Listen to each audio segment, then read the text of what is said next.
What's going on, ladies and gentlemen? It's your boy Ghost back here today with another video. We're going to be reacting to another first take segment. Stephen A doesn't appreciate LeBron James' comments on Anthony Edwards becoming the face of the NBA. Hit that like button, comment your thoughts, and hit that subscribe button, man. Let's react to it. Let's go. That's some BS. I'm going to call it, like I said, this is some straight BS. I'm not saying everything that he said was BS, because I understand there's an enormous amount of pressure that gets elevated, fellas, when it comes to being the face of the league. I understand that, but I don't appreciate what he said. I really, really don't. And listen, let's understand what the backdrop of all of this is. This is fresh off of All-Star Weekend, an All-Star Weekend that LeBron James elected to show up for and not participate in. Don't get me started with his 22 years in the league. I will say that was kind of crazy for LeBron.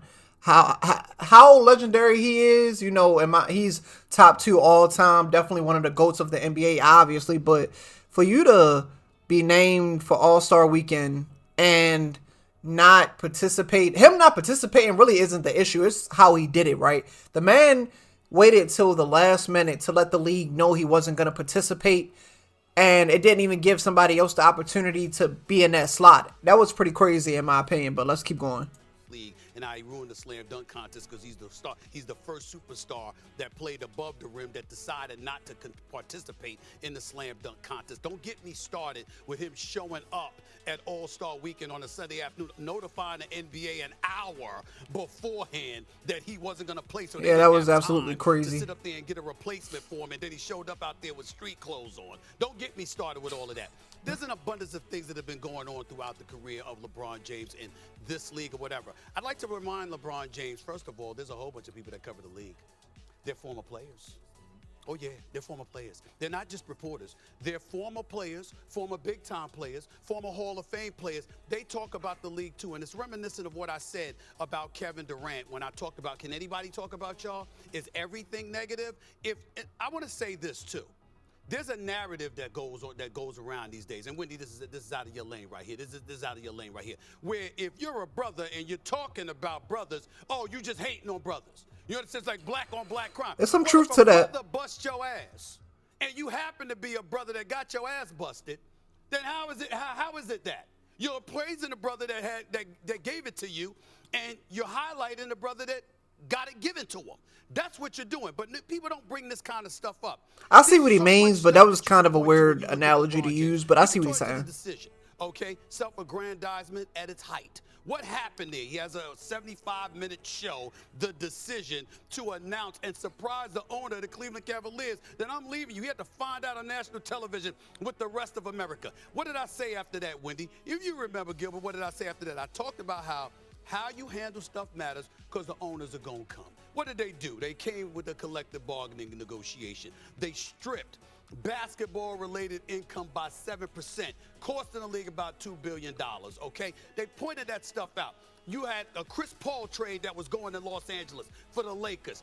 Dan Gilbert is the owner of the Cleveland Cavaliers and rallied the owners to go against the trade, so Commissioner David Stern could nix it. Why? Because he was salty about how LeBron James handled it and how stars were getting out of control. What are we seeing over the last several years? No matter.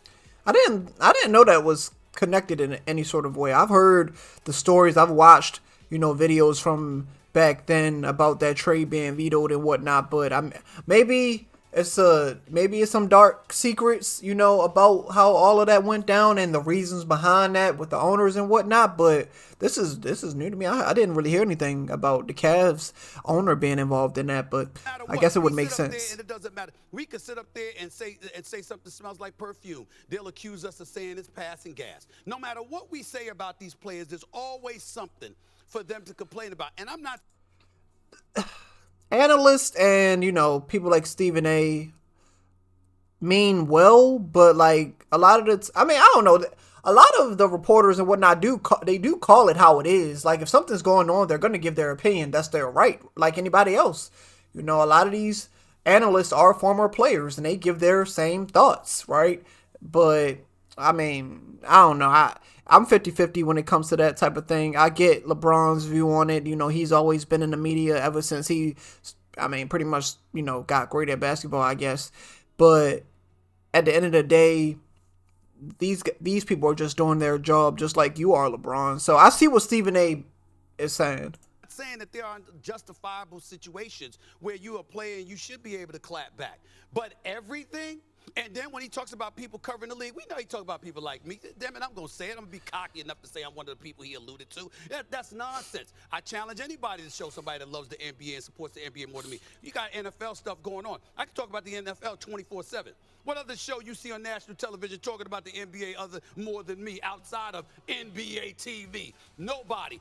Players, former players, current players, always welcome, no problem. And you look at it, and he's not just talking about people like me. He talked about inside the NBA. He didn't say their names. We know who you alluded to.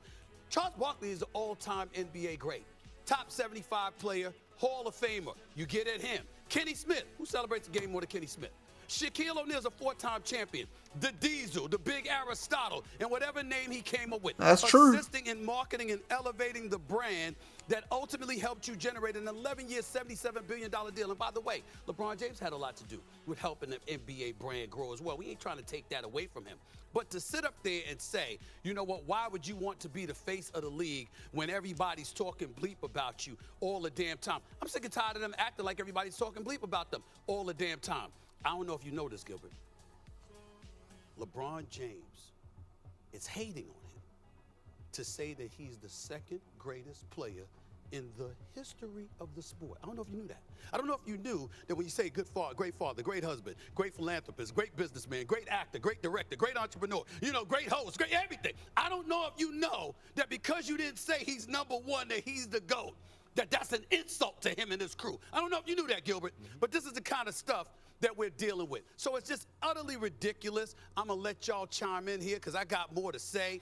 But it's just when he said that, it really ticked me off because, again, it's pointing the finger and it's negating to point out there are people here celebrating the game. Any way in which the game has been hurt has not been hurt by the media. And by the way, in today's generation, these dudes think the media is social media. They lump us all in with the same. There's people that don't cover the league. They ain't never covered the league. Ain't never been in a locker room. Ain't never been in a press box or anything. But because they on social media chirping, we get lumped in with them. We don't get into their personal business. Stay out of the police blotters and the whole bit. Do your thing. Go out there and play. We covering the game. It's never enough. And he's not bringing that up. Again, I got more to say, but I'll stop there for now, and I'll give y'all the floor. I think Stephen A. makes a great point. If the analysts and reporters only said positive things, then it would seem fake. You can't. You need analysts. You need reporters to get the real stories out. Now, some of the stories might be faded, but you need those ladies and gentlemen to show the good or give their opinion, good and bad, about things, right? They can't just give good opinions. Then you just be like, oh, they just going to say something good.